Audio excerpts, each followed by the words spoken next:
তুমি মাটির ঘরে থেকে যদি মাটির প্রদীপ হও,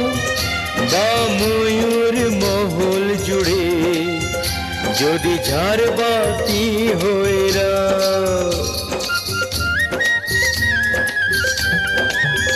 তুমি মাটির ঘরে থেকে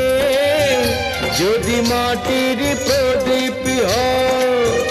বা ময়ূর মহল জুড়ে যদি ঝাড়বাতি হয়ে রাও, তবু ছড়াতে গেলে